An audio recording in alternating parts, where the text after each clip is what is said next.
Halo, kok nggak ada suaranya ya?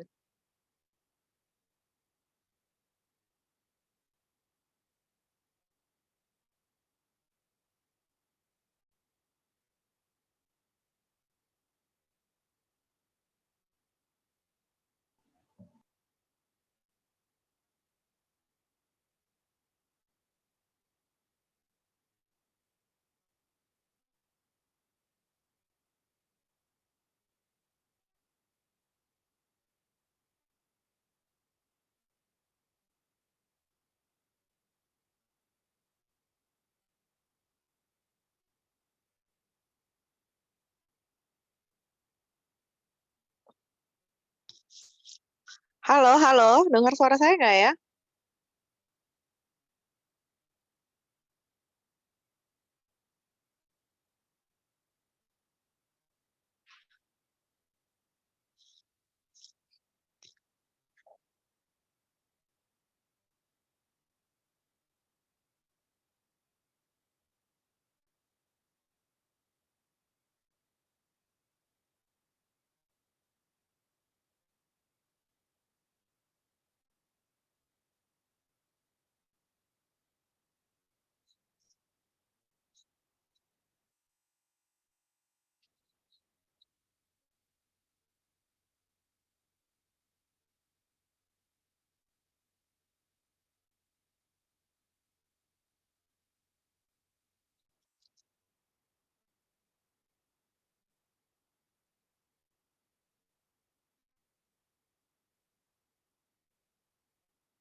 Halo semuanya. Ini speaker-nya belum datang ya. Kenalin ya, saya Michelle Wibowo. Hari ini saya gantiin Kak Dita. Dia tadi WA saya lagi berhalangan, jadi aku yang gantiin untuk hari ini. Teman-teman sekalian udah siap belajar belum untuk pelajaran hari ini? Ntar bisa disiapin pertanyaannya ya. Hari ini kita ada pembicara spesial. Vice Presidennya dulu Citibank. Jadi seputar, uang, financial, investasi. Jadi kalau ntar yang mau tanya-tanya, boleh disiapin pertanyaannya.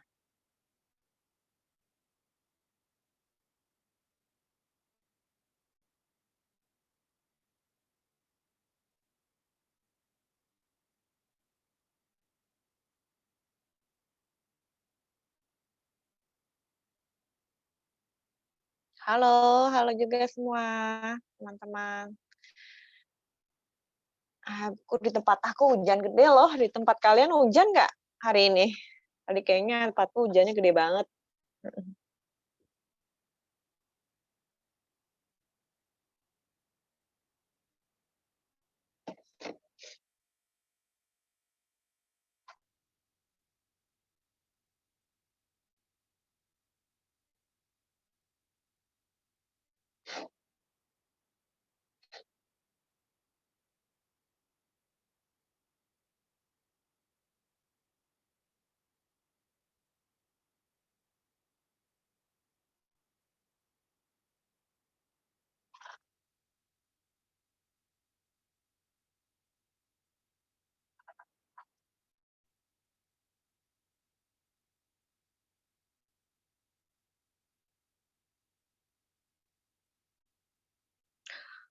Malahan panas, Jakarta mendung sama hujan, Batam panas. Halo teman yang di Papua, Bogor, Purwokerto, wah rame ya teman-teman.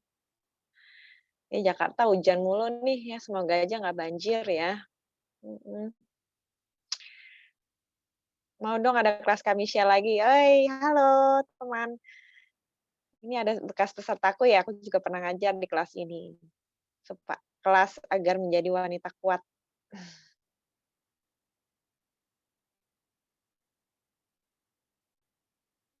Mana nih speaker-nya udah lewat 10 menit, belum hadir. Kita sedang menunggu profil Ibu Priscila Lusina, yaitu penasehat investasi ya, wakil manajer OJK. Udah gitu dulu pernah jadi kepala cabang di Bank Bali. pernah jadi vice president juga di Citibank, udah gitu financial planner. Oke. Mhm. Halo Michelle. Halo, halo Ibu. Selamat sore Ibu cantik. Nah, dari Hai. tadi udah gabung, cuman saya di-unmute. Oh, makanya aku bilang mana nih ibunya. On time Hebat ya. dong, jam Halo, apa 4. kabar Ibu cantik? Yoi, heeh. Baik, Michelle cantik. Iya, Halo. kenalin ya, aku sahabatnya Dita. Tadi dia WA, hari ini berhalangan, jadi aku yang gantiin. Oke, nggak ada masalah. Yang penting Mhm. kita bisa ketemu nih. Di sini mendung loh di SCBD nih. Kantor saya kan CBD dekat mana? Bursa Efek. Mendung, Oh, lagi dekat mendung CBD. sekarang. Heeh. Bursa Tadi Efek aku tahu juga dong, sih teman-teman? tahu, teman-teman juga pasti Ya, tahu. ya. Iya, Kawasan excited banget kawasan nih. distrik yang paling yang paling dijaga ya kalau misalkan ada apa-apa, kawasan ini benar-benar dijaga ketat ya karena sangat berpengaruh terhadap indikator perekonomian kan, Iya, kayak benar, gitu. Bu. Jadi Ibu hari ini gimana, Bu? Work from home atau tetap ke kantor? Kemarin tadi pagi saya baru nyampe dari Semarang. Wah, masih beraktivitas Heeh, normal ya? urusan ini juga ngurusin keuangannya klien di Mmm, daerah Kediri dan Semarang 2 mhm hari. mhm, 2 hari ya? Jadi mereka ini benar-benar kayak bersyukur, selama masa pandemi ini mereka baik-baik aja karena selama ini mereka punya, well planning di keuangannya mereka gitu. Mhm. Oke, kalau Mhm. gitu. Siap, Bu, hari ini kita excited banget nih. Ada Ibu yang bakal menjadi sharing pengalaman ya, Bu, ya. Kita langsung nyatet Oke. teman-teman yang bagi siap bolpen, kertas. Iya Kita iya mau iya iya iya iya. belajar. Oke, Bu, bisa Sip. dimulai, Bu. Mhm. Oke, baik. Oke, baik, teman-teman selamat sore. Selamat sore. Oke, nah sekarang, halo Nisa, mau lihat dulu sebentar ya partisipannya.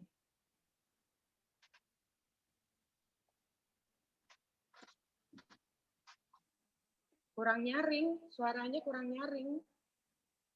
Gracella, Jogja hujan ya? Oh, di sini juga hujan gerimis nih, Nabila. Nabila kedengeran nggak nih, Nabila? Risti Warwo.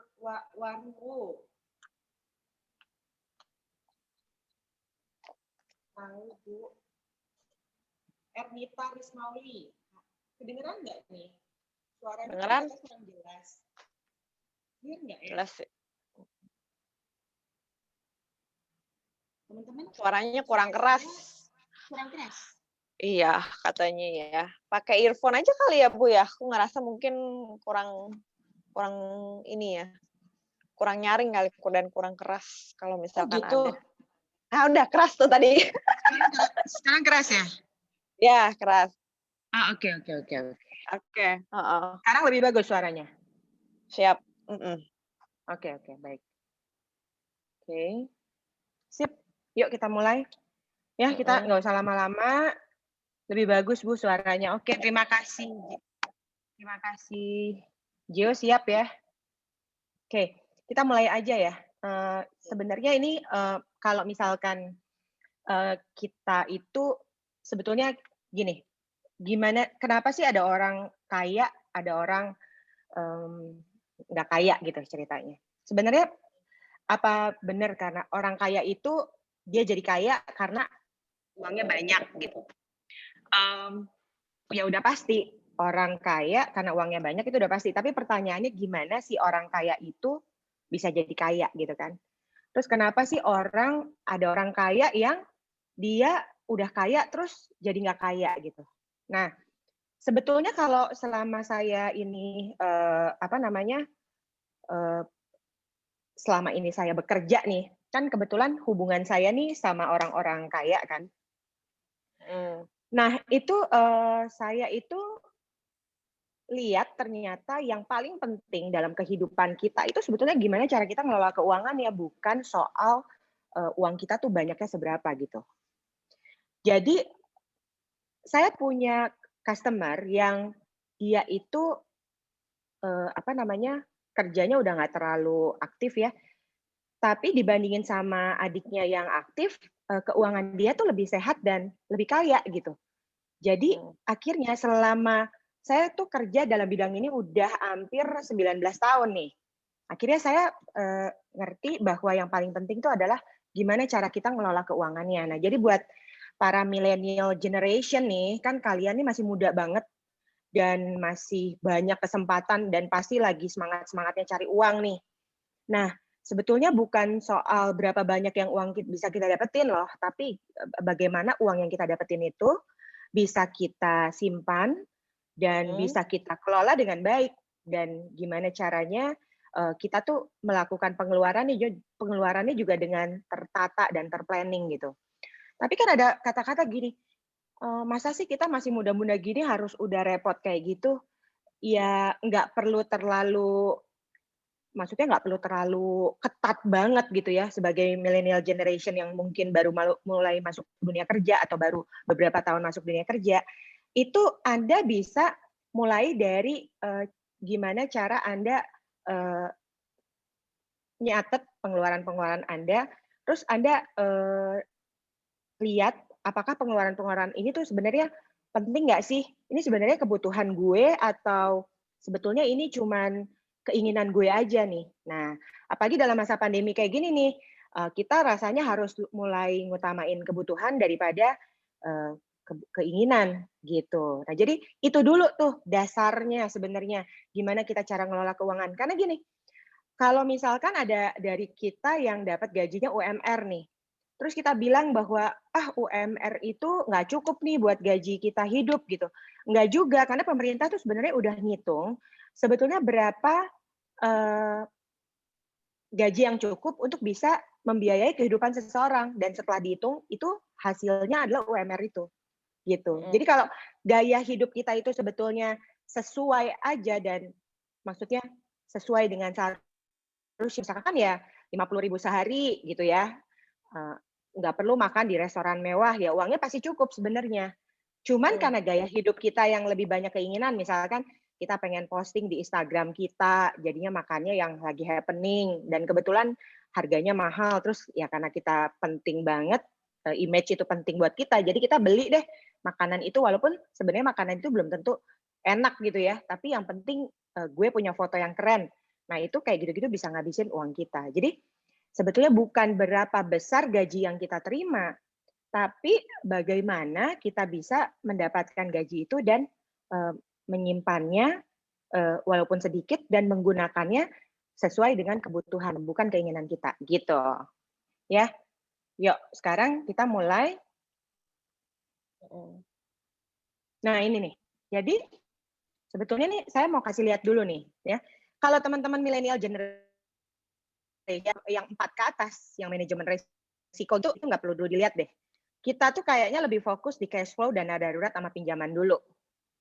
Ya, jadi ini sebenarnya semua ini akan Anda bisa capai nih, kalau Anda nanti sesuai dengan umur Anda. Jadi, Anda nggak perlu khawatir bahwa Anda, "Waduh kok banyak banget nih ya." Ini kayak step tangga gitu. Terus Anda ngelihat step pertama tuh cash flow ya, step kedua manajemen resiko, step ketiga tujuan keuangan, step keempat rencana pensiun, step kelima, itu distribusi kekayaan. Nah, Anda sekarang nggak usah mikir-mikir jauh dulu dari manajemen resiko ke distribusi kekayaan, nggak usah. Anda fokus dulu di yang paling bawah. Nah, ini yang tadi kaitannya dengan cara ngelola uang dulu nih. Jadi Anda lihat cash flow, dana darurat, dan pinjaman. Nah, itu dulu Anda harus fokuskan di masa usia Anda. Nanti kalau Anda tambah berumur, sekarang mungkin ada yang umurnya baru masuk kerja berarti 17 kan kita kuliah ya, 21 nih udah mulai kerja nih, kan gajinya mungkin masih, di UMR atau mungkin lebih tinggi dari itu. Nah, Anda nggak usah mikirin dulu yang, "Aduh gimana ya, step ketiga," nggak usah, karena nanti begitu Anda masuk usia 25, pelan-pelan itu uang Anda tambah banyak, nah disitulah Anda baru ngatur. Jadi sekarang tuh Anda ngumpulin dulu. gitu ya. Itu aja yang Anda fokusin dulu millennial generation gitu. Ya. Nah, gimana sih cash flow dana darurat pinjaman itu misalkan coba kita buka rekening dulu. Ya kan? Mungkin dulu kan kita belum pernah punya rekening tabungan nih. Nah, sekarang kita udah mulai kerja. Nah, berarti kan kalau kerja biasanya dimintain nomor rekening kan atau dibikinin rekening tuh sama perusahaannya. Nah, berarti kita punya rekening dulu. Nah, udah gitu mulai tuh misalkan sisihin uang sedikit demi sedikit. Nah, tiba-tiba mungkin dalam waktu setahun uangnya udah rada banyakan kita bisa taruh deposito gitu. Nah, udah gitu kan di Penggadaian sekarang ada tabungan emas juga nih. Nah, kalau kita misalkan beli emas kayaknya 1 balok gitu, 1 kilo atau 100 gram atau 10 gram mungkin kita kayaknya berat. Kita bisa masukin ke tabungan emas. Ya. Nah, terus kalau pinjaman ini saya rasa kalau misalkan kita kan udah boleh apply kartu kredit ya, karena kita udah punya pekerjaan, bener nggak? Nah, jadi artinya pinjaman ini juga termasuk ke pinjaman kartu kredit. Nah, saya mau tanya, ini jelas nggak ya? Jelas, Cik. Oke, mau tanya ke audiensnya dulu nih. Audiensnya kira-kira gimana ya? Saya ngomongnya kecepatan apa enggak nih? Jelas, semua jawab jelas, Bu. Jelas, siap. Jelas? Oke ya, oke. Mm-mm. Nah, oke. Nah, sekarang kita balik ke sini dulu deh. Ya, bentar ya. Oke. Jadi, yang pertama itu adalah yang tadi tuh, cash flow dan darurat sama kredit konsumtif yang tadi kartu kredit. Nah, kenapa sih itu penting banget? Karena kalau misalkan kita itu nggak beres di bagian paling bawah, nanti tuh ke atasnya pun akan berantakan gitu. Jadi kalau misalkan sekarang kita masih muda nih, gaji kita mungkin masih 5 juta misalkan gitu. Ya Anda harus mulai nulis-nulis tuh 5 juta itu habisnya buat apa aja gitu. Terus Anda lihat dulu, misalkan ternyata ini kebutuhan saya atau bukan. Misalkan kita udah punya baju 10, punya kaos 10, tapi ada lagi model baru. Sebetulnya kan kita nggak perlu tuh kaos yang baru itu, karena 10 kaos itu pun kita masih bisa pakai. Nah, kalau kita beli lagi, berarti si kaos yang kita beli itu adalah keinginan. Nah, itu Anda jangan lakuin dulu, gitu. Karena 10 aja belum habis. Beda kalau seandainya tiba-tiba rumah kita kebanjiran, terus 10-nya itu hanyut, terus tiba-tiba kita perlu beli baju. Berarti si baju yang kita beli itu adalah baju yang kita butuhkan. Nah, itu penting untuk kita punya gitu. Itu dulu yang kita harus bedain mana kebutuhan, mana keinginan. Makan sehari 3 kali, makan ayam geprek sama nasi gitu ya. Tapi ayam gepreknya bikin sendiri, nggak perlu beli di salah satu nama yang cukup populer lah. Itu lebih murah. Nah itu kan kebutuhan karena kita butuh makan. Tapi kalau kita makan di KFC, itu lebih karena gaya hidup. Nah, itu lebih karena keinginan. Nah, gitu. Jadi bedain dulu, teman-teman bedain dulu antara mana kebutuhan, mana keinginan, gitu. Nah, kalau Anda udah nyatet nih, gaji Anda nih sebulan habis buat apa aja sih? Anda catat nih. Terus Anda tulis di situ. Ada buat beli tiket bioskop, ada buat makan clubbing sama teman-teman, ngopi misalkan gitu ya, ngopi di satu tempat kopi lah ya. Nah, itu Anda lihat tuh, itu berarti keinginan. Anda tandain dulu, ini keinginan. Berarti bulan depan nih kalau aku pengen punya simpenan, ya, aku pengen punya simpenan yang lebih bagus, aku berarti mesti kurangi nih yang keinginan-keinginan ini. Gitu caranya. Jadi kalau Anda lihat beli buku, ya, buku ini support your career gitu. Kemudian beli baju, kebetulan Anda nggak pernah punya baju blazer karena Anda mulai masuk ke dunia kerja, Anda harus punya blazer dong. Kenapa? Penampilan Anda penting nih, gitu. Nah, berarti itu kebutuhan. Artinya ya Anda bisa tulis itu berarti harus Anda masukkan ke dalam pos yang Anda pasti keluarin, kayak gitu. Nah, jadi bukan berarti kita nggak boleh beli apa-apa ya. Artinya bukan berarti gimana sih cara kita punya uang banyak, gimana sih supaya uang kita keamanan keuangan kita itu baik. Bukan berarti kita jadi oke deh semua gaji gue akan simpen semuanya gitu. terus gue nggak nikmatin hidup. Yang nggak juga, nggak perlu kayak gitu. Kalau saya sih berdasarkan pengalaman selama saya kerja, justru nikmatin hidup tuh perlu banget. Cuman nikmatin hidup yang kayak apa, itu yang harus kita ketahui. Contohnya gini, ada teman saya nih ya, gaji dia udah gede banget. Jadi dulu kita bareng-bareng kerja nih. Duitnya banyak banget, kemudian dia itu kebetulan orangnya tuh sangat sosialita gitu ya. Dia tuh sosialita gitu. Jadi dia tuh bikin kebaya aja gitu di desainer terkenal yang sebetulnya mungkin banyak juga desainer yang nggak terkenal, harganya murah, tapi bagus gitu. Cuman karena dia itu orangnya lifestyle-nya cukup high gitu, jadi dia bikinnya sama si desainer terkenal. Nggak ada yang salah sih sebenarnya gitu. Michelle, boleh nggak di-mute dulu, Michelle? Halo, ya? Boleh di-mute Heeh. nggak? Karena kertasnya kamu tuh bikin saya ke distract. Boleh di-mute dulu nggak? Oke, tunggu Oke. ya. Nah, jadi begitu dia itu beli kebaya waktu itu sama si desainer, karena akhirnya itu membentuk suatu habit di mana dia jadi kalau pakai kebaya tuh mesti desainer itu gitu. Jadi kayak itu confident-nya dia. Nah, sebetulnya nggak salah kalau emang itu udah di-planning pemasukannya itu emang cukup gitu. Tapi karena dia nggak pernah catat dan semuanya itu kayak pakai assumption gitu, semuanya cuma dipikir, oh oke deh gue kayaknya kalau beli kebaya sekarang kayaknya gaji gue cukup deh. Terus gajinya juga emang padahal belum diterima kan. Terus dia mikir, oh ya kan gue bakal dapat bonus nih, jadi gue beli aja deh kebaya nih, gue bikin aja deh kebaya lagi karena gue pasti dapat bonus.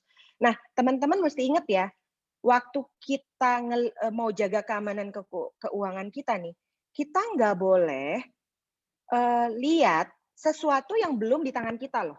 Walaupun itu udah dalam planning. Pendapatan bonus. Sekarang bulan Oktober, Desember karena Anda karyawan teladan, Anda akan dapat bonus. Terus Anda bilang, oke, gue bakalan dapat bonus nih di bulan Desember 4 kali gaji gue. Gue sekarang mau mulai gue mau mulai beli barangnya. Nah itu hati-hati banget. Karena kenapa? Lebih baik uangnya udah Anda pegang dulu, baru Anda plan untuk belanja.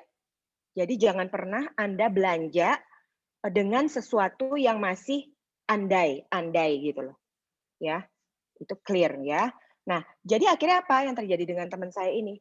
Akhirnya karena dia semuanya tuh diandai-andai, oh iya ya gue bakal dapat bonus ya nanti sekian ratus juta gitu. Oh iya ya gue kan nanti akan dapat award gini-gini gitu. Jadi dia bikin aja tuh baju terus karena dia emang setiap pertemuan dia pakai baju sekali, pertemuan lainnya dia mesti ganti baju yang nggak pernah dia pakai. Nah, akhirnya dia terlilit hutang. Ya, terlilit hutang dan akhirnya membawa dia ke dalam kebangkrutan. Nah, padahal pada saat itu tuh mobil dia aja udah Ferrari. Artinya bukan orang yang kekurangan uang, tapi begitu salah aja sedikit, ya kita kepleset, itu benar-benar semudah membalikan telapak tangan. Jadi teman-teman mesti ingat ya, segala yang udah kita pupuk pelan-pelan ini, sampai kapan kita harus jaga terus? Sampai nanti kita tua. Nggak ada batasan, oke deh 5 tahun gue jagain, itu gue foya-foya, nggak boleh. Anda tetap harus jaga keamanan keuangan. Ya, gimana caranya? Anda harus punya cash flow yang baik. Cash flow itu apa sih? Cash flow itu kayak aliran dana gitu. Kalau sungai itu kan ada aliran air. Nah, aliran air itu nggak boleh kesumbat sama sampah-sampah kan, supaya alirannya itu mengalir dengan baik. Cash flow itu kayak gitu. Jadi once Anda perlu makan, uangnya ada. Once Anda butuh bayar kosan, uangnya ada. Waktu Anda perlu transportasi, uangnya ada. Tapi Anda tahu, Anda ngeluarin ini semua karena Anda untuk pergi kerja. Nah, kerja itu kan buat ngedatengin gaji. Jadi begitu gaji Anda masuk, Anda keluarin lagi untuk Anda makan, uang transport supaya nyampe kantor tepat waktu, dan Anda tinggal supaya nggak jauh dari kantor, supaya cost-nya jadi rendah. Misalkan Tangerang, kantor Anda di SCBD nih. Kayak anak buah saya nih, ada juga rumahnya di Tangerang. kantornya di SCBD. Nah, karena dia nggak punya kendaraan pribadi dan dia nggak mau terlalu ngeluarin uang banyak, jadi dia dari sana ke sini dia pakai kos yang deket-deket sini, yang harganya membuat lebih murah dan membuat pengeluaran dia jadi lebih kecil. Nah, itu cash flow tuh, itu artinya. Kalau dana darurat itu lebih kayak gue nih pendapatan gue sekarang 5 juta. Pengeluaran uang gue tinggal 2,5 juta. Ya udah, 2,5 juta itu kamu kaliin 6. Nah, kaliin 6 itu harus ada tuh di tabungan kamu. Nah, suatu saat tiba-tiba ada masalah atau ada musibah, kamu pakai dana darurat ya. Jadi dana darurat ini adalah 6 kali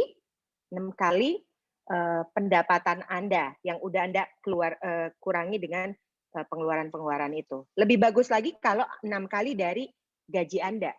Itu lebih bagus lagi. Ya. Jadi gimana caranya? Kan ngomong gampang banget nih, Bu Pris. Gini caranya. Anda dapat gaji nih 5 juta. Ya. Berarti kalau kita ngomongin gaji aja nih, 5 kali 6. 3. Berarti Anda harus mulai nabung. Begitu Anda nabung sampai 30 juta, Anda harus disiplin jadikan itu dana darurat. Ya. Tapi kalau misalkan Anda punya gaji 5 juta, terus Anda pakai buat pengeluaran Anda nih, buat makan, buat kos, buat ini, sisa 2,5 juta.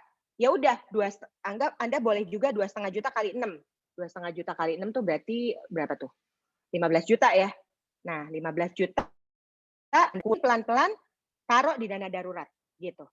Ya. Jadi cash flow-nya kan udah terjaga tuh, tapi dana daruratnya Anda mesti kumpulin pelan-pelan. Apakah boleh nggak? Itu nggak ada. Nggak boleh. Itu harga mati. Kayak Anda bikin Indomie. Indomie itu enak asal bumbunya semua Anda pakai. Bener nggak? Kalau bumbunya Anda nggak pakai, pasti rasanya nggak enak. Nah, jadi pertanyaannya boleh nggak kita bikin Indomie nggak pakai bumbu? Boleh-boleh aja, tapi nggak enak. Kalau mau enak mesti pakai bumbu. Jadi boleh nggak kalau kita mau aman pangannya kita nggak punya dana darurat? Jawabannya nggak boleh. Tapi bisa hidup nggak? Bisa. Tapi hidup Anda akan berantakan pastinya. Karena begitu Anda nggak punya dana darurat, Anda nggak akan mungkin bisa masuk ke stage berikutnya. Ya, itu. Nah, kalau di sini kan tulisannya malahan keamanan keuangan itu nanti kalau mencukupi pengeluaran selama 12 tahun ke depan. Ya, 12 bulan ke depan.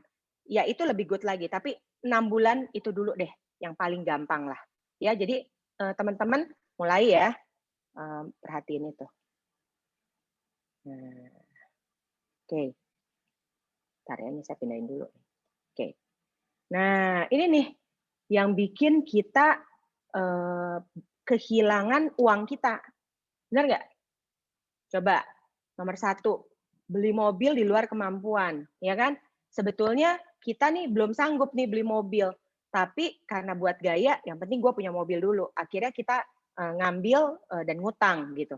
Nah, itu sebetulnya mobil itu menurut saya hal yang cukup penting, tapi nggak terlalu penting. Kenapa? Karena sekarang udah ada GrabCar, ada Bluebird, ya, ada MRT, ada hal yang membuat kita bisa keluarin lebih murah lah. Kemudian mau bikin orang lain terkesan, yang tadi saya ceritain. Terus terlalu banyak nongkrong, ya kan? Nongkrong tuh nggak kerasa loh. Beli kopi harganya 10.000. Tapi nongkrongnya bisa di 2-3 tempat. Bisa 30.000. Bayangin, sebulan berapa tuh buat nongkrong aja. Ya kan? Kemudian beli rumah dengan range harga yang jauh dari kemampuan. Nah, ini ada cerita nih, teman-teman. Jadi nih ya, dia nih kebetulan seorang yang sangat terkenal lah. Dia tuh pinter make up. Ya, dia pinter make up dan make up-nya tuh benar-benar bagus dan dia tuh make up-in artis-artis terkenal juga. Nah, udah gitu tuh dia tuh selalu satu minggu itu dia bisa make up-in mungkin bisa sampai 12 orang ya atau lebih lah ya. Nah, pemasukan dia tuh banyak banget. Nah, suatu ketika dia mengira bahwa nanti bulan depan juga keadaannya seperti ini. Karena selama ini selalu yang antre make up sama dia tuh banyak banget. Nah, jadi apa yang dia lakukan? Dia beli rumah itu 2, beli apartemen 2. Dia DP. Kenapa? Karena dia yakin dia akan kelak dapat income seperti yang dia dapatkan beberapa tahun sebelumnya sampai dengan hari ini. Nah, pertanyaannya sebetulnya dia beli rumah perlu nggak sebanyak itu? Atau beli apartemen perlu nggak sebanyak itu? Ya, sebenarnya nggak perlu sih, ya kan? Kalau kita mau investasi, ya mungkin kita boleh bertahap lah gitu. Tapi mungkin karena terlalu confident, akhirnya dia berani tuh DP 4 buah properti. Nah, yang terjadi apa? Yang terjadi adalah ternyata COVID. Nah, di mana COVID itu pengantin-pengantin, artis-artis udah nggak terlalu mau make up, ya kan? Mereka mau cari aman. Nah, akibatnya apa yang terjadi? Hari ini nih, dia bilang bahwa cash flow dia hancur semuanya. Ya, dan rumah dan properti yang dia beli kemarin, itu dia mau jual lagi, itu cuma dihargai 50%-nya. Ya, dan sekarang nih dia lagi diskusi sama saya gitu. Karena dia baru cerita ya. Orang biasanya kalau ketemu saya tuh kalau udah ada masalah nih. Kalau belum ada masalah biasanya gue baik-baik aja gitu. Tapi saya bilang, oh ya jelas karena salah membeli rumah dan apartemennya itu menggunakan pemasukan yang masih dikira-kira, yang belum di tangan. Makanya teman-teman tadi dengar ya, kalau misalkan Anda mau beli sesuatu, gunakan perkiraan yang udah di tangan Anda. Jangan pakai yang kira-kira akan dapat 1 bulan lagi. Jangan pernah Anda yakin itu sebelum itu di tangan Anda. Itu yang harus Anda ingat selama Anda hidup loh. Ya. Karena saya sendiri juga kayak gitu. Kayak misalkan, wah nih Bu Pris bakalan dapat proyek gede nih.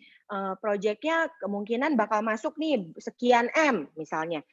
Masuk 2 bulan lagi. Nah, saya tuh nggak pernah mau tergoda untuk oke deh karena gue bakal dapat sekian M, gue sekarang mau gini di perusahaan gue gitu. Enggak. Ya saya nunggu sampai benar-benar itu tuh terrealisasi di depan mata saya di pembukuan perusahaan saya, baru saya berani bikin planning kayak gitu. Ya. Jadi jangan pernah teman-teman mesti percaya bahwa kalau teman-teman kerjanya benar, rajin, jujur, pasti teman-teman suatu saat pasti punya rumah yang bagus. Itu teman-teman percaya deh karena itu terjadi dalam kehidupan saya. Semua yang teman-teman mau, teman-teman bisa foto atau ambil gambarnya, terus teman-teman bisa taruh tuh di meja belajar teman-teman atau di meja kerja teman-teman atau di ruangan kamar teman-teman. Teman-teman taruh tuh apa yang teman-teman mimpikan. Taruh dan doakan itu setiap hari. Dan dalam bekerja, teman-teman cukup bekerja aja yang serius. Jujur dan pokoknya arahnya, pokoknya aku pengen jadi orang yang maju, orang yang berhasil. Udah gitu. Semuanya tuh nanti Tuhan yang akan bantu kita. Jadi ada waktunya nanti teman-teman bisa dapetin rumah yang teman-teman mau. Ya, yang penting teman-teman sekarang lakuin dulu dasar-dasar yang harus teman-teman lakuin. Ya, jangan pernah kita mikir kita bakal capai sesuatu kalau yang dasar-dasarnya aja kayak disiplin ya dalam keuangan. Kemudian teman-teman nggak mau sisihin itu Anda belum lakuin, jangan pernah Anda berpikir bahwa mimpi Anda itu akan dicapai. Ya. Kemudian nih kartu kredit. Wah, kartu kredit sekarang banyak banget. Kita nggak minta aja bisa dikirimin, ya. Nah itu teman-teman mesti hati-hati. Kalau kayak teman-teman nih, teman-teman mungkin pilih aja satu kartu kredit yang teman-teman mau pakai gitu. Tapi teman-teman juga kalau pakai kartu kredit, lebih baik gunakan untuk diskon-diskon yang kartu kredit itu berikan. Jadi kalau misalkan nggak diskon ya teman-teman belinya pakai cash aja dulu deh, ya. Nah, nggak usah pakai gesek-gesek kartu kredit. Takutnya kalau teman-teman gesek kartu kredit, nah teman-teman tuh ngerasa duit teman-teman tuh banyak aja terus. Padahal uang teman-teman tuh sebenarnya udah harus buat bayar ini, bayar kos, bayar ini. Nah, jadi lebih baik kalau kartu kredit dipakainya kapan? Kalau si kartu kredit itu lagi bikin promo, misalkan beli pakai kartu kredit kayak saya nih ya, belanja di Range Market. Ya, belanja di Range Market terus apa? Kalau Anda pakai kartu kredit ini, Anda dapat susu 1 liter sama dapat telur kampung 6 buah. Nah, saya baru gesek tuh, gitu. Tapi setelah saya gesek ya, tahu nggak apa yang saya lakuin? Saya langsung bayar ke kartu kreditnya. Saya nggak mau nunggu 1 bulan dulu. Dan teman-teman mesti ingat, jangan pernah bayar minimum payment. Ya, jangan pernah teman-teman ngelihat itu kecil, lalu itu gampang, karena sisanya kalau ngegulung itu cepat banget. Nah, saya mau cerita tentang kartu kredit. Kartu kredit juga ini ada teman saya yang saya bantuin, ya. Bayangin posisinya udah tinggi banget,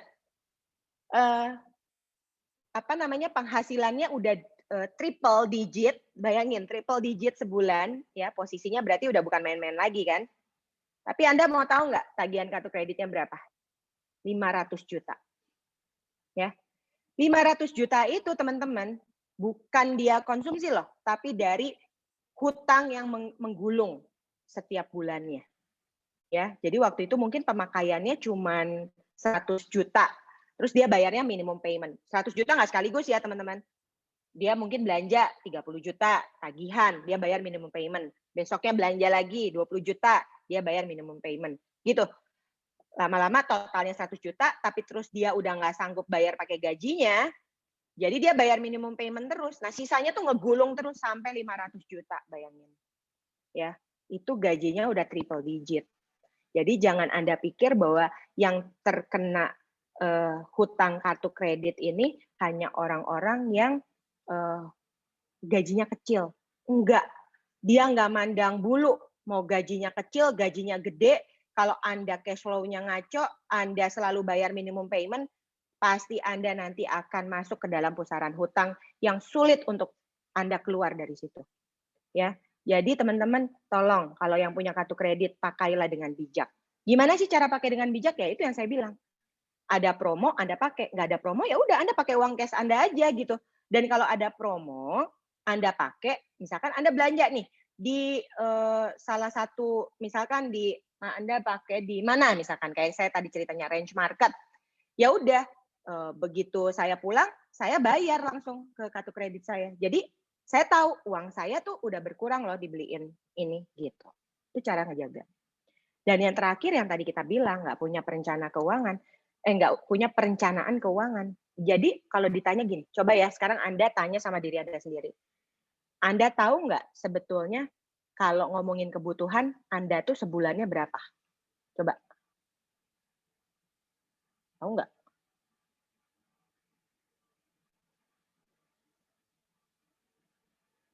Yo, mana coba?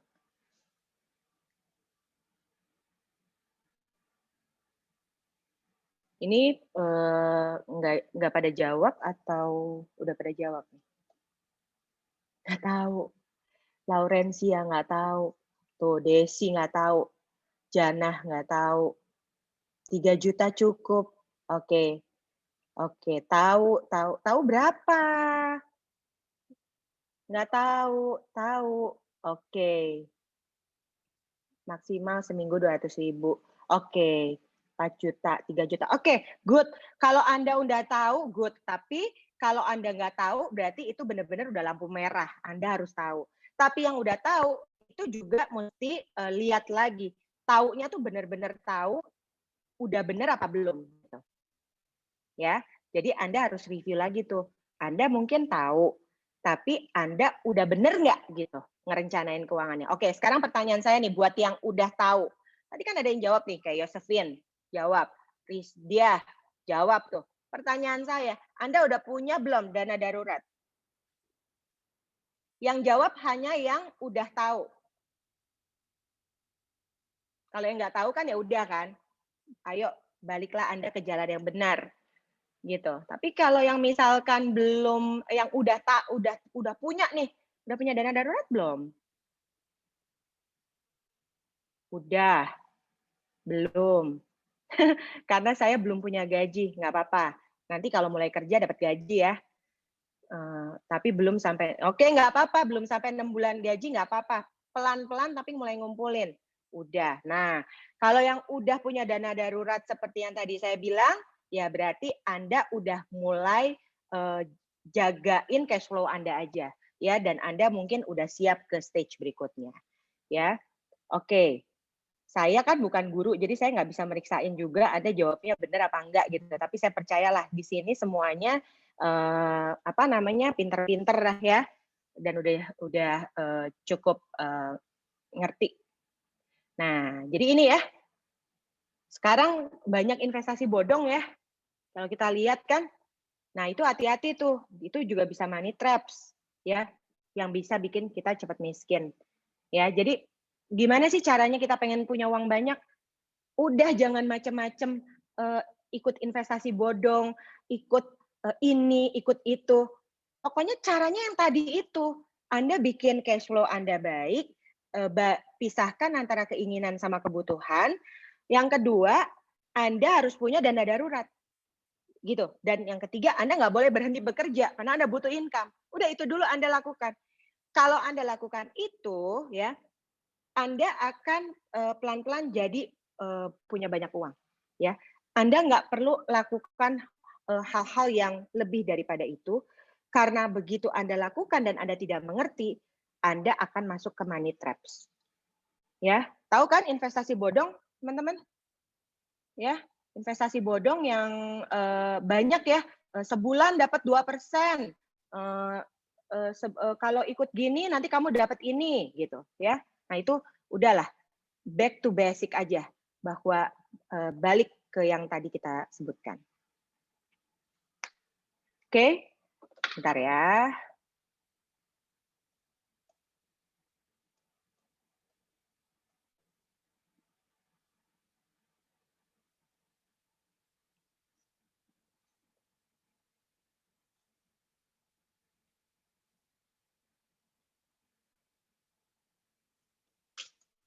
Alimama, apa sih DP?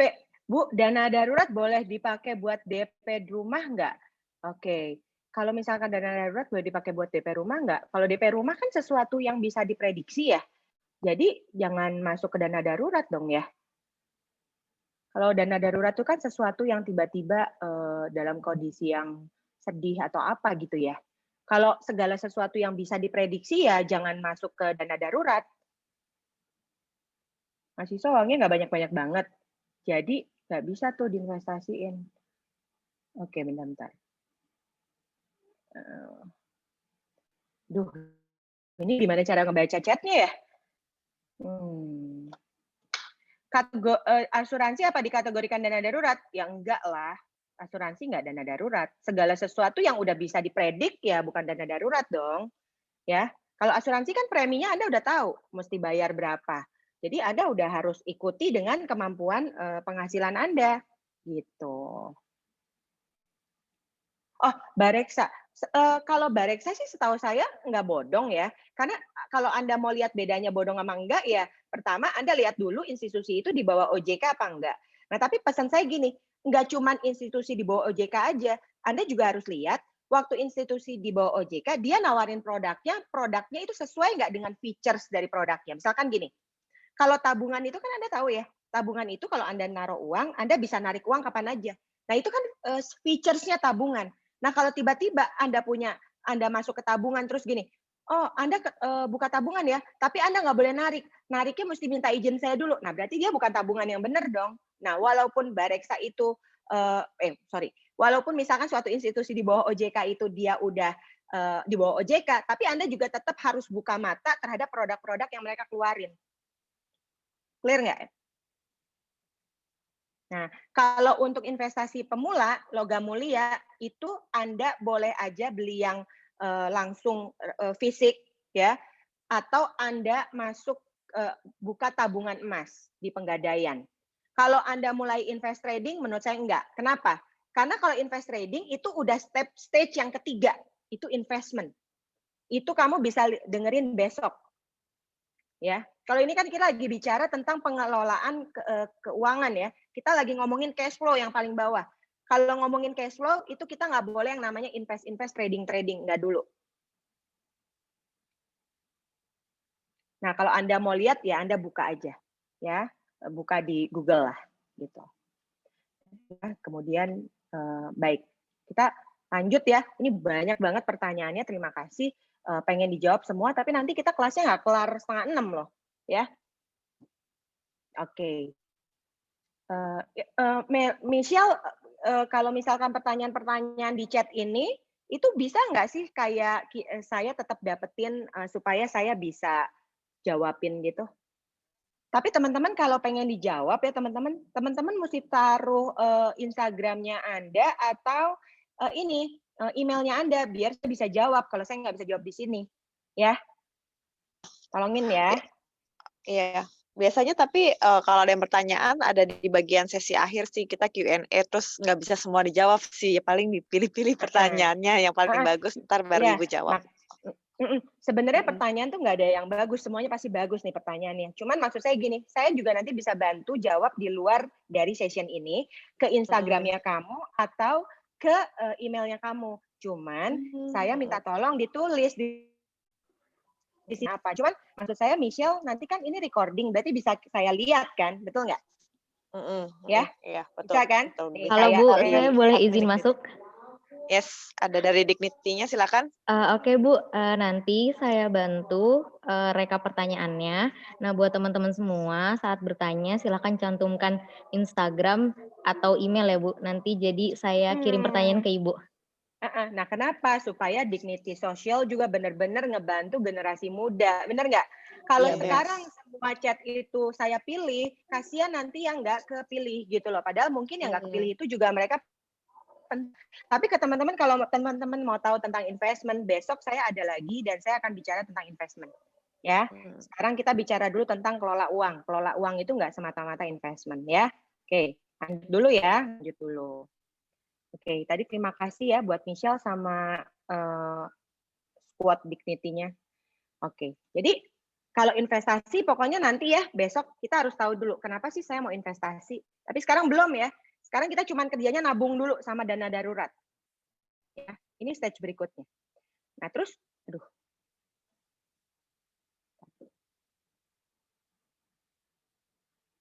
Sebentar.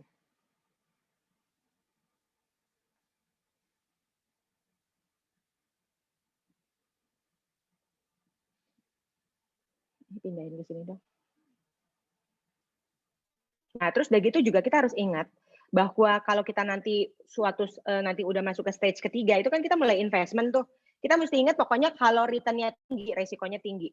Jadi kalau teman-teman ngelihat gimana sih cara kita tahu itu resikonya tinggi, ya lihat aja return-nya tinggi apa enggak. Kalau return-nya tinggi udah pasti resikonya tinggi. Nggak ada tuh di dunia ini yang return-nya tinggi nggak ada resiko. Saya udah 19 tahun kerja, saya pernah ngalamin beberapa krisis ekonomi dan semua yang high return itu bisa mengakibatkan kehilangan uang. Jadi Anda harus siap gitu. Ya, harus siap untuk itu. Tolong dong, Rachel. Terus udah gitu, nah ini nih sebenarnya yang Anda harus ingat ya. Anda harus bedain apa itu simpanan, apa itu tabungan, apa itu investasi. Ya. Jadi kalau sekarang kita baru ngomongin soal simpanan dan tabungan. Besok kita ngomongin investasi. Ya. Jadi beda tuh simpanan, tabungan sama investasi. Apa sih? Kalau simpanan itu Anda bisa tarik setiap saat. Anda Anda perlu makan sehari 3 kali, itu simpanan. Tapi begitu Anda punya tabungan, tabungan itu adalah sesuatu untuk mencapai suatu tujuan. Misalkan saya mau DP rumah, saya mau bayar premi asuransi, saya mau mulai punya DP motor. Nah, itu tabungan. Sesuatu yang bertujuan Anda taruh di tabungan. Sesuatu yang sifatnya pemakaian sehari-hari Anda sebut simpanan. Ya. Jadi Anda jangan pernah kecampur. Oh, saya udah naruh kok di tabungan buat saya makan. Enggak, salah. Itu simpanan yang Anda TikTok setiap hari itu simpanan. Kalau tabungan itu harus punya tujuan. Jadi kalau Anda naruh uang katanya buat tabungan, tapi Anda nggak punya tujuan, berarti Anda belum tepat. Ini.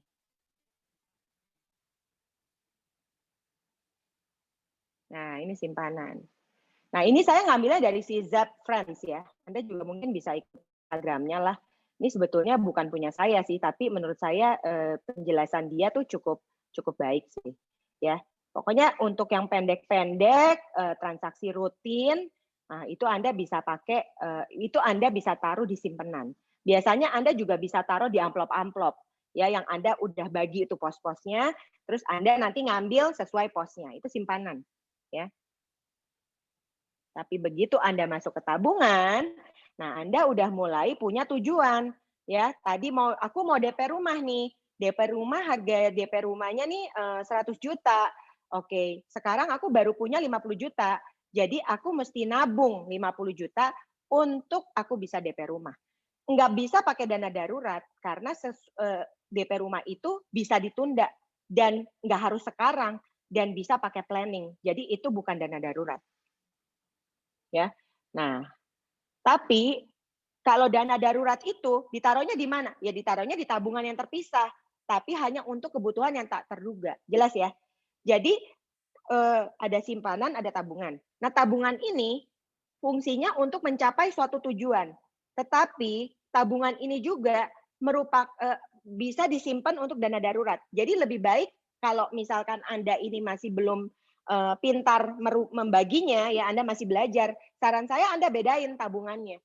Banknya nggak perlu banyak ya, karena bank banyak tuh nanti Anda ribet juga gitu. Teman-teman bisa banknya satu aja, tapi teman-teman bikin 2 account yang berbeda gitu. Yang satu buat tabungan buat dana darurat, yang satu buat tabungan yang emang buat tujuan.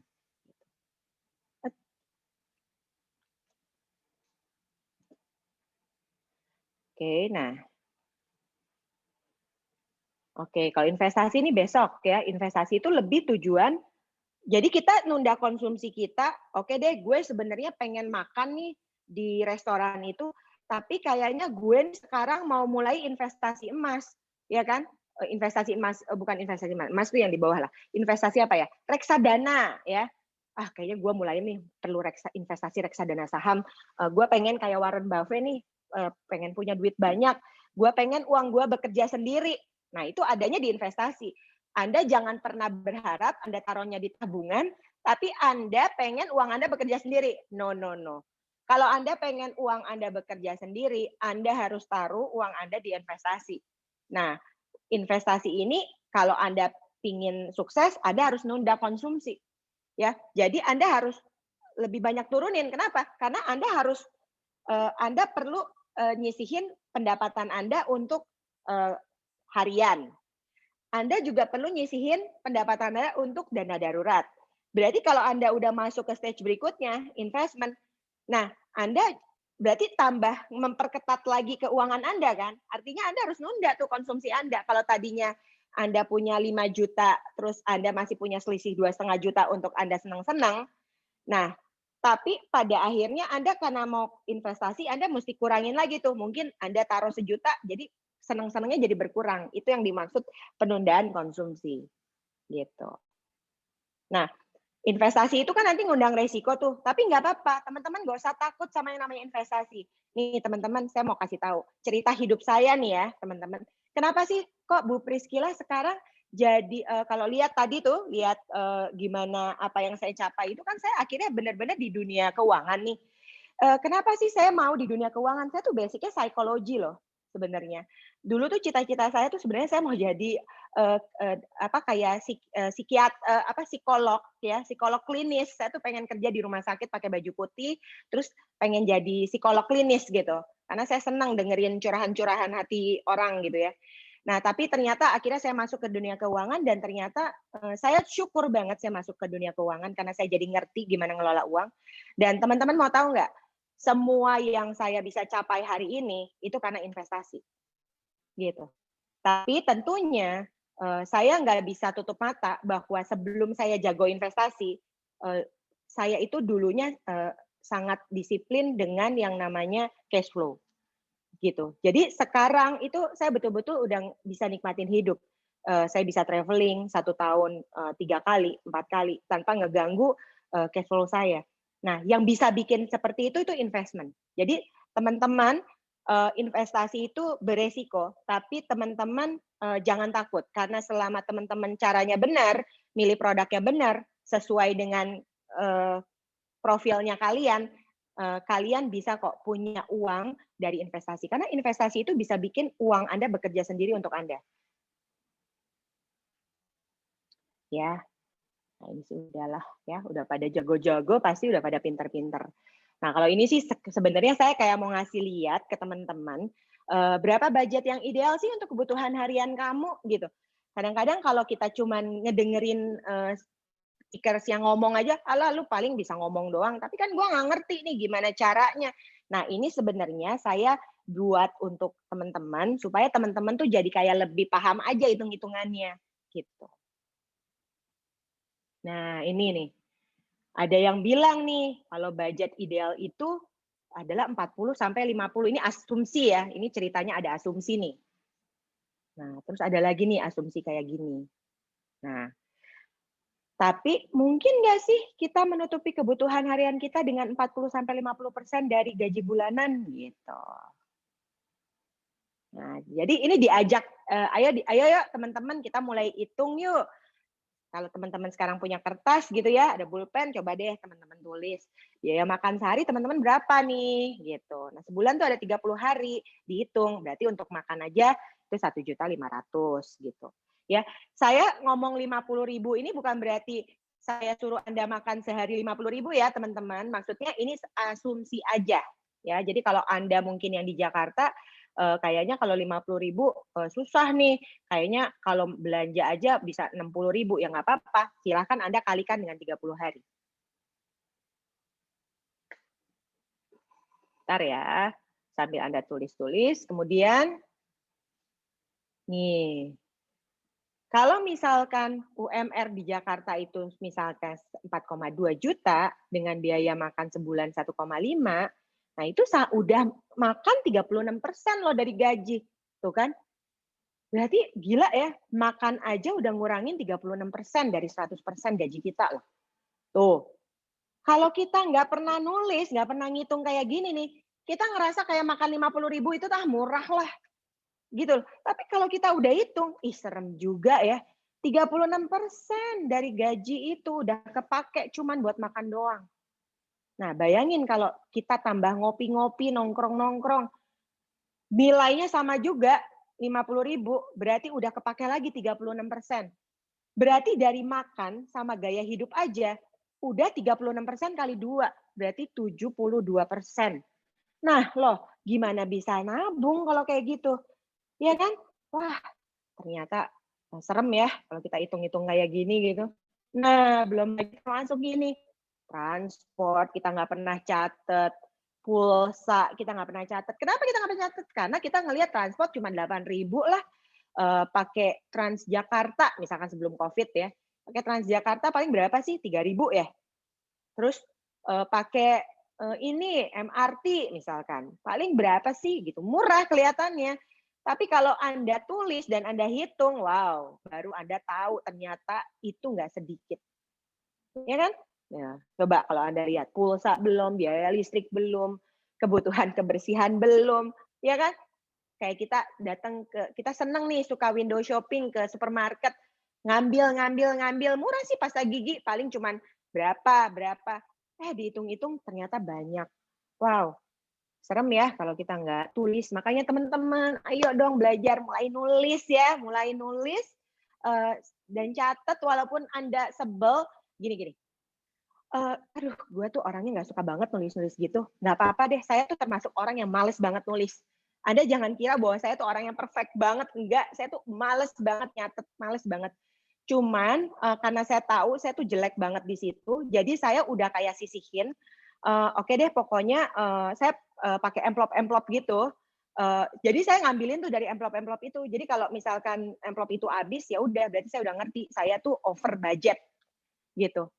Tapi jangan dicontoh ya, karena saya tuh contoh yang salah sebenarnya. Waktu dulu saya baru kerja, emang saya males banget dan saya ngerasa, aduh kayaknya kayak orang udah tua banget ngerasa. Jadi saya taruhnya di amplop aja. Nah, jadi itu yang ngerimain saya bahwa oh saya ini udah mulai over nih gitu. Nah, itu cara saya sih. Tapi kalau teman mau contoh yang benar ya teman-teman catat ya. Kan saya harus ngasih contoh yang memberikan cerita yang benar ya. Jadi cerita yang benar itu harusnya Anda catat. Tuh, ya kan? Kayak gitu. Jadi kalau berapa persen yang dibutuhkan untuk biaya kebutuhan harian dari gaji bulanan. Ya kalau cuman kayak biaya harian lainnya itu totalnya cuma 575.000, ya berarti itu cuman pakai nggak nyampe 50%. Ya, artinya apa? Ya Anda udah lihat ya, kalau Anda makan 1,5 juta, ini dalam dunia real, terus biaya harian Anda 575.000, berarti Anda udah pakai hampir 50% dari uang UMR Anda. Nah, misalkan kayak gini nih rinciannya.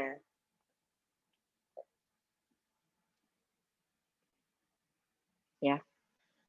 Ya, tapi kan kita juga pengen liburan dong selama COVID gini. Aduh, gue pengen ke gunung, ya kan? Pengen jalan-jalan ke puncak. Apalagi liburan panjang besok nih, kayaknya pengen deh ke Bali. Lihat tiket pesawat murah cuma 500.000. Hotel-hotel berbintang di Bali itu lagi murah banget. Teman saya aja tuh tinggal di Bali tuh bener-bener harganya tuh bisa bener-bener 50% di bawahnya gitu. Nah, itu Anda harus hati-hati karena yang tadi 50% itu belum masuk hiburan-hiburan yang barusan saya sebut. Nah, kalau Anda pergi terus Anda nggak hitung, wah benar-benar 50% sisanya udah benar-benar habis. Kalau 50%-nya habis, ya berarti Anda nggak punya tabungan.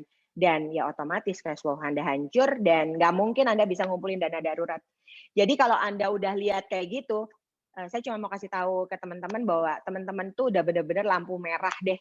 Berarti cara Anda nggak benar dan kalau Anda biarkan cara Anda seperti itu terus, Anda kerja sekarang ini sebenarnya itu nggak ada gunanya karena benar-benar habis dan Anda akhirnya harus memulai lagi dari nol di usia Anda yang mungkin lebih tua dari sekarang. Yang menurut saya ya lebih baik jangan kayak gitu. Ya. Itu aja sih. Ya. Nah, terus juga teman-teman harus ingat nih, pemasukan sama kekayaan. Ya. Beda banget.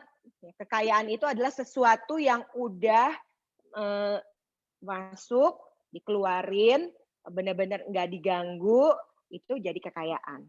Tapi kalau cuman masuk, Anda masuk uang banyak, Anda masuk uang 500 juta, berarti Anda kaya, salah besar. Ya, Anda masuk 500 juta, tapi Anda keluarnya berapa? Terus Anda nggak bisa bilang bahwa yang masuknya 5 juta itu berarti miskin. Enggak, yang 5, misalkan gini, ada orang punya 500 juta pemasukannya, tapi dia pengeluarannya 600 juta. Terus yang 5 juta, pengeluarannya 1 juta. Lebih kaya yang mana? Sebenarnya lebih kaya yang 4 juta. Gitu. Jadi Anda jangan pernah samakan pemasukan dengan kekayaan. Karena itu dua hal yang benar-benar berbeda. Ya. Jadi kalau Anda ngelihat ada teman Anda uangnya banyak, pemasukannya banyak, terus Anda ngelihat, keren ya dia ya, pasti dia kaya. Belum tentu. Kalau dia uangnya konsumtif banget, wah malah mungkin Anda lebih kaya dari dia. Jadi kaya itu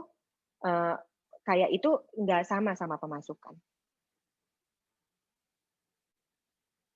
Nah, oke, sekarang saya mau ngelihat ini dulu.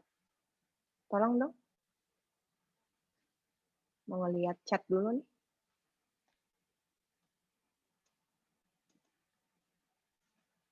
Chat. Oke, gimana nih sampai sekarang nih informasinya kira-kira berguna nggak ya?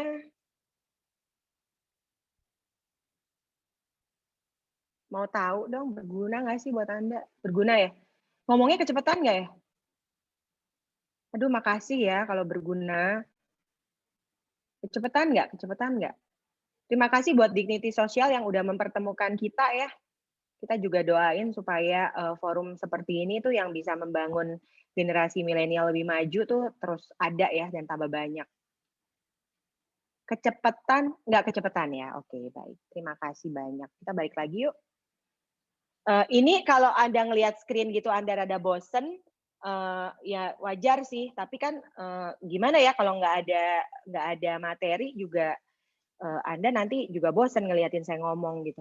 Jadi saya mulai balik lagi apa sih bedanya dana darurat sama tabungan gitu. Ya ini sekedar pengetahuan umum aja. Mungkin dengan Anda tadi udah ngedengerin mana ya handphone? Karena mungkin Anda udah ngedengerin tadi ini kita udah jalan berapa? Udah 1 jam loh, nggak kerasa ya. Kita udah ngobrol 1 jam.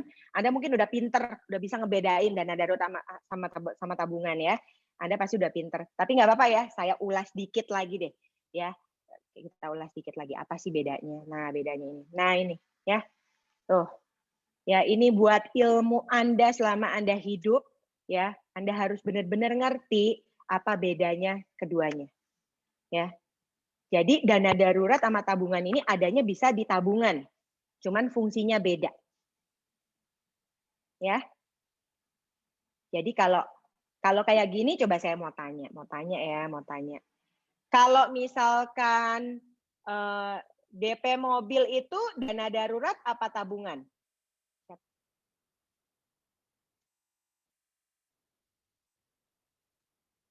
Please Bu, tambah 1 jam juga nggak apa-apa. Oh, saya di kantor lagi mau ada games nih, soalnya 5:30. Pinter, tepuk tangan. Oke. Kalau DP rumah itu apa? Tabungan atau dana darurat? Tabungan juga. Pinter. Top. Udah ngerti berarti ya. Kalau misalkan kayak saya nih kejadian, orang tua saya kemarin tahu-tahu sakit. Terus kebetulan asuransinya belum bisa bayar karena memang untuk proses asuransi itu butuh waktu. Itu apa? Oke, good. Ya, udah ngerti ya. Kalau tiba-tiba tertarik pengen beli sneakers terbaru, itu apa? Dana darurat tabungan. Mendadak pengen beli sneakers terbaru. Iya, simpanan. Iya kan? Mendadak loh. Iya, pintar. Nah, ingat ya, mendadak beli sneakers terbaru. Mendadak, tiba-tiba nih kita jalan ke mall, terus kita ngelihat sneakers terbaru, pengen beli. Itu berarti ngeganggu simpanan kita. Ya, sebenarnya itu masuk ke simpanan. Gitu. Ya, jadi jangan pakai tabungan, karena tabungannya kan rencananya bukan buat si sneakers itu. Gitu. Jangan pakai dana darurat juga. Karena dana darurat itu dipakainya bukan untuk sifat-sifat yang terkait dengan keinginan. Hah? HP saya rusak. Mendadak HP saya rusak. Itu apa? Kalau HP-nya itu, kalau menurut saya nih ya, mungkin nanti yang jago-jago lain punya pendapat lain. Menurut saya, HP saya rusak, saya kerja bisa dapat uang dari HP ini. Berarti ini dana darurat. Karena kalau saya nggak pakai HP ini, saya nggak bisa kerja dan saya nggak bisa dapat income. Benar nggak? Benar nggak? Yosefin, benar nggak? Pas kelihat mukanya Yosefin. Benar nggak Yosefin? Iya kan? Iya benar. Saya nih kerjanya pakai handphone. Semua transaksi saya nih sama customer saya pakai handphone. Customer mau cari saya pakai handphone. Berarti handphone ini adalah sesuatu yang utama dalam pekerjaan saya. Terus handphone ini rusak. Terus saya harus beli pakai dana darurat kalau menurut saya. Ya dong. Kenapa? Karena ini kan penting. Penting buat kehidupan saya. Kalau saya nggak punya handphone, saya nggak bisa makan. Saya nggak bisa hidup. Gitu. Ya, setuju. Karena mau nggak mau. Tapi kalau misalkan nih, misalkan Anda umurnya 17, sebenarnya handphone ini cuman kayak buat chatting-chatting, Instagram, bukan untuk cari duit ya misalnya. Terus rusak gitu. Itu dana darurat nggak? Ya enggak. Anda masukin itu ke tabungan, bener nggak? Dengan tujuan gua mau beli handphone. Handphone gua harganya yang mau gua beli adalah 2 juta misalkan. Ya udah Anda nabung dulu baru Anda beli handphone. Anda nggak boleh gunain dana darurat Anda untuk beli handphone ya. Clear nggak? Clear. Thank you Glory, Risti. Oke, besok dengerin lagi ya. Besok dengerin lagi. Lanjut ya, ini udah pada pinter-pinter semuanya nih. Ini kalau sekolah tuh nilainya pasti pada IPK-nya tinggi-tinggi ya. Oke. Nah, nih, tuh. Bisa dilihat tuh bocorannya. Ya. Udah jelas ya bedanya. Pokoknya yang terencana, nikah itu kan terencana. Nggak mungkin dong tiba-tiba lagi makan bakso, terus gue mau nikah sekarang. Nggak mungkin. Ya, pasti Anda akan, aku mau nikah 1 tahun lagi, tempatnya di mana, gitu kan.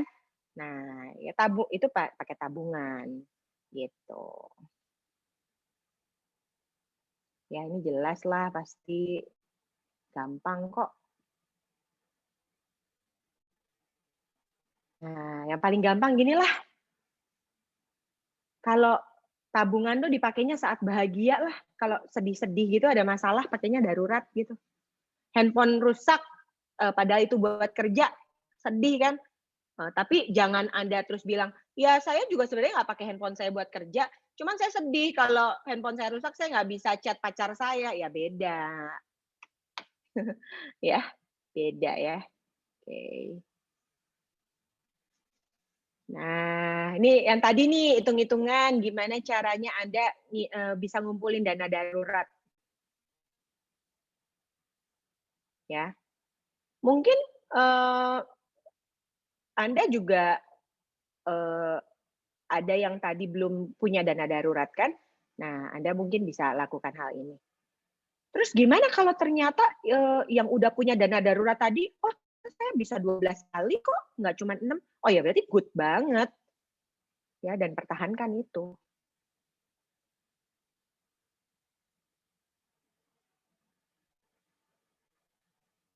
Ini udah pada jelas kan ini nih? Contoh perhitungan ini jelas ya? Anda baca tulisan itu jelas kan? Dikali 6 untuk 6 bulan, bebas. Mau dikali berapa sesuai kemampuan. Kenapa harus dikali 6? Nah, itu sebetulnya kalau menurut saya sih berdasarkan pengalaman.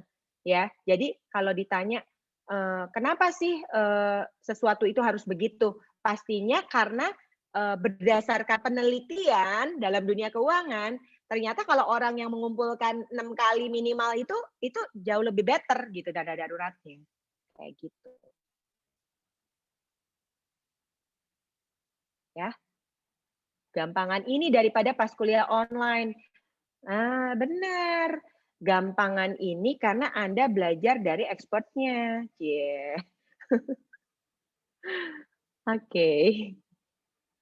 Ya, tapi banyak ya. Ini saya cuma bagi apa yang saya udah lakukan. Apa bedanya aset sama liabilitas? Oke, sebenarnya sih kalau sebenarnya kita nggak bisa bicara itu ya, tapi supaya buat pengetahuan semuanya. Aset itu adalah sesuatu kekayaan, liabilitas itu adalah yang terkait sama hutang yang mengurangi aset. Ya.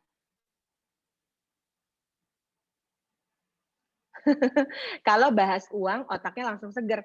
Benar, Ayu sama saya. Kenapa saya suka banget waktu diminta sama Dignity untuk bicara investasi? Karena ini bicara soal uang dan saya sangat senang uang.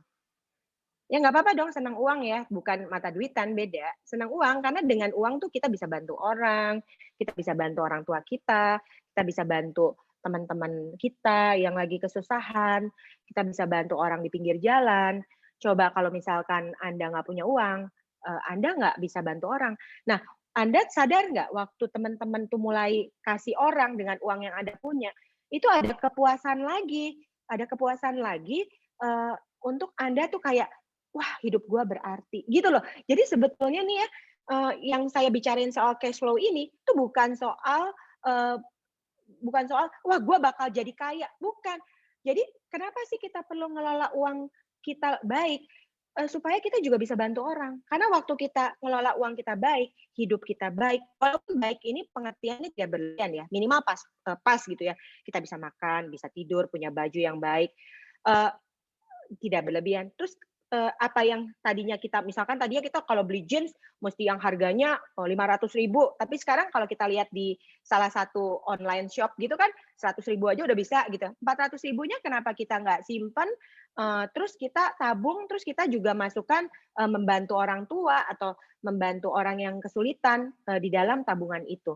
Kan teman-teman tahu nggak, begitu Anda lakukan itu, Anda tuh langsung ngerasa bahwa kok gue bisa ya berarti nih hidup gue. Nah, waktu teman-teman kayak gitu tuh ya, tahu nggak teman-teman? Teman-teman tuh tanpa teman-teman sadari, teman-teman punya pemasukan tuh lancar banget. Nah, jadi itu tuh benar-benar gimana ya? Menurut saya tuh itu amazing gitu. Jadi kenapa uang itu saya suka? Karena dengan uang itu kita tuh bisa bikin orang tuh tersenyum gitu, ya kan? Dan ternyata kita juga jadi kayak, ih hidup kita kok berarti banget ya, kok kita ternyata walaupun kita gajinya segini, ternyata kita bisa kasih OB kita, misalkan ya, kayak di kantor saya ini ada office boy kita, dia mungkin gajinya kecil, kita tambahin dia beli siomay, beli apa. Tapi percaya nggak ketika Anda lakukan suatu kebajikan itu, tahu-tahu tuh uang Anda tuh banyak loh. Jadi Anda harus itu sebetulnya tujuan Anda ngelola keuangan. Bukan hanya buat Anda kaya, enggak. Karena kalau apa sih arti kaya itu ketika Anda mulai menolong orang lain. Itu berarti Anda kaya.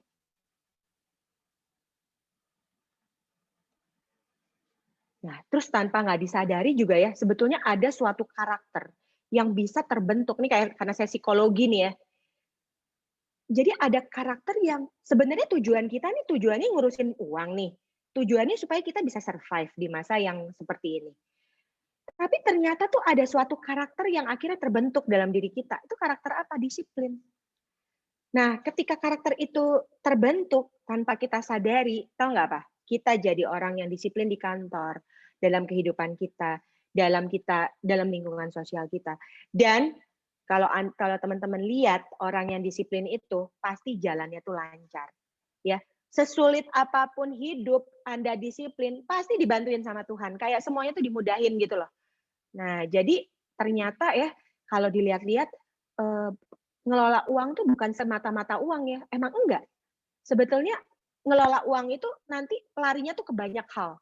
Makanya suka uang itu salah nggak? Enggak. Materialistis salah, tapi suka uang salah nggak? Enggak. Gitu.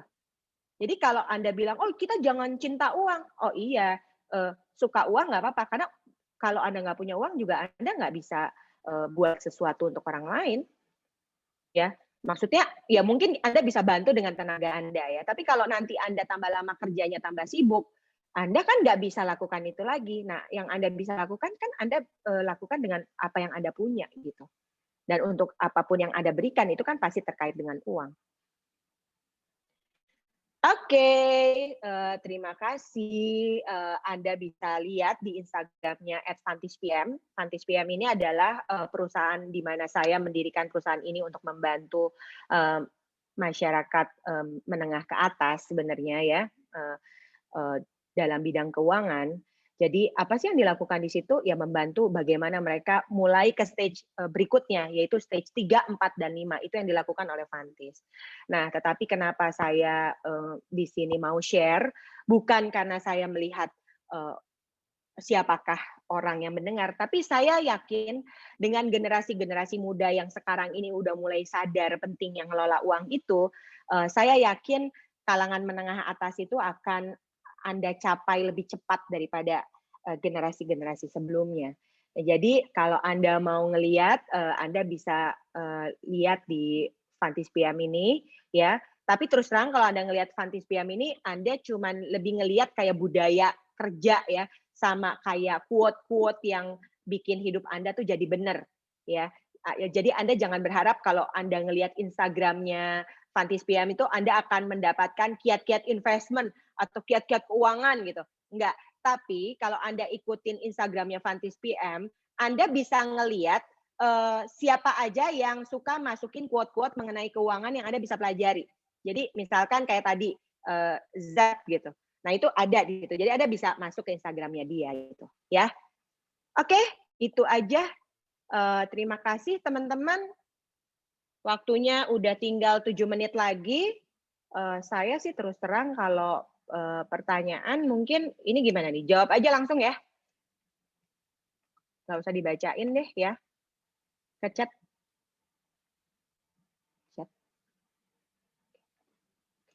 Makasih Ajeng, Ella, Michelle, thank you. Sekarang oke. Terima kasih semuanya. Oke, Michelle. Ya, terima kasih banyak dengan Ibu Priscilla. Kita happy banget nih, bagus banget ya teman-teman sharingnya. Jadi Iya udah dong. bisa belajar banyak hari ini tentang tabungan, investasi, dan tentang uang gitu. Bagaimana semoga anak milenial lebih bisa kelola uang dengan baik ya gitu. Hmm, Terus kita ada sesi foto bareng ya biasanya ya oke. di Dignity itu.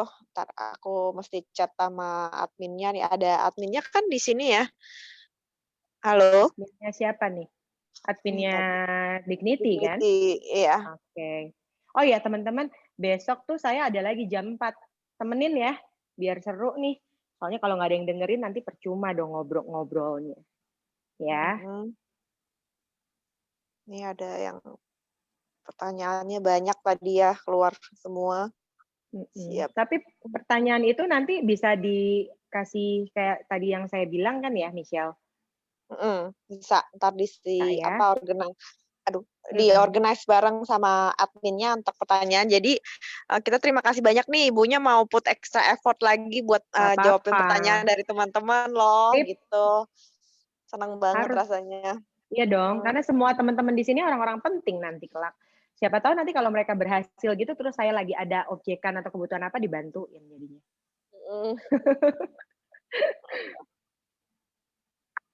Iya, oke kalau gitu, mmm, jadi besok ada kelasnya lagi ya, Bu, ya. Jadi teman-teman yang mau lanjut ya untuk, ke investasi bisa untuk Mhm, ikut kelasnya besok. iya. Entar aku lagi adminnya buat chat Jangan lupa katanya sertifikatnya, mereka perlu banget tuh, Mhm, Michelle. iya sertifikat sih yang udah isi absen dan, yang udah biasa ikut kelasnya mereka tahu kita ada Oke, kayak link absen juga gitu buat sertifikat. oke, iya. Mhm. Oh iya, saya juga mau kasih tahu loh, sebetulnya, apa namanya, mmm, kalau misalkan, apa namanya, nanti seandainya acara ini udah berakhir gitu mereka nggak bisa, mereka, apa, nggak bisa tanya-tanya lagi ya? Bener-bener cuma di chat ini aja kan kalau ada pertanyaan kan? Mhm, iya Nggak bisa gitu. nanya di Dignity Instagram nggak bisa kan? DM Enggak, gitu nggak bisa? paling biasanya sih DM langsung aja speaker-nya gitu. Biasanya kan bisa Oh, kita oke. follow IG-nya Ibu Oh, iya Priscilla, iya iya iya. Heeh, bener kalau ada bener. pertanyaan lebih lanjut gitu. Oke. Yuk ini Entar kita mau foto adminnya apa gimana? iya harusnya Semoga besok juga insightful. Nah, Nabila, doain aja ya, kita nggak tahu besok apakah lebih menarik apa enggak, tapi saya berusaha yang terbaik ya. Terima mhm. kasih Nabila. Halo, admin admin. Kok nggak keluar? Halo, ya Kak? Ya, biasanya ada sesi foto bareng ya? Ya benar, kita Mhm. mau foto sama sekarang Kak? Iya, foto sekarang aja soalnya sesinya udah selesai kan 5:30 entar ada lanjut kelas lagi. Jadi, ini mau diakhiri aja dengan sesi foto bareng dan thank you banget buat Ibu yang udah sharing hari ini ya. Kita mau foto Terima bareng. kasih. Oke. Oke, baik kita mulai dari slide 1 dulu. Teman-teman bisa on cam semua. 1, 2, 3. Oke, sebentar. Baik, kita lanjut ke slide 2, on cam semua teman-teman. 1, 2, 3. Sebentar. Kita lanjut ke slide 3, on cam semua. 1, 2, 3. Kita lanjut ke slide 4. 1, 2, 3. Oke, terima kasih. Terima kasih semuanya. Ya, Bye. thank you ya. Dadah. Thank you Michelle. Ya, Thank makasih banyak, you. Bu. Iya.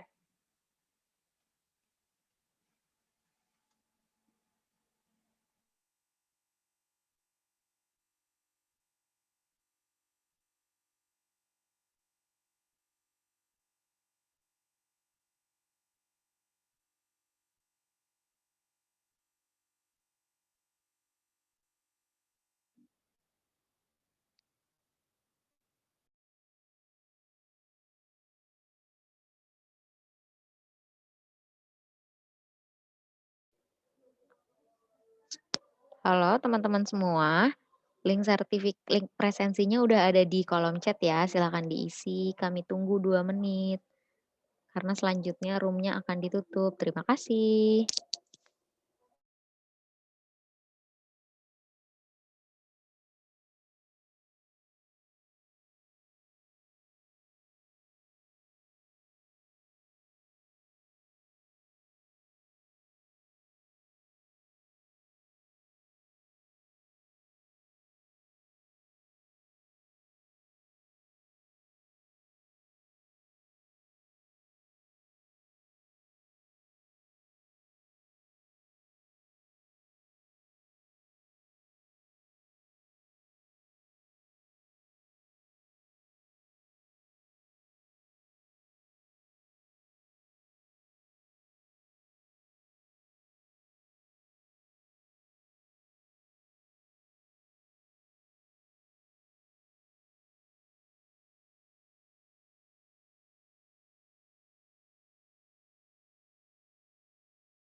Oke, teman-teman, sudah ya link presensinya. Jangan lupa ikut kelasnya besok, karena untuk mendapatkan sertifikat harus mengikuti kelas hari ini dan besok. Terima kasih.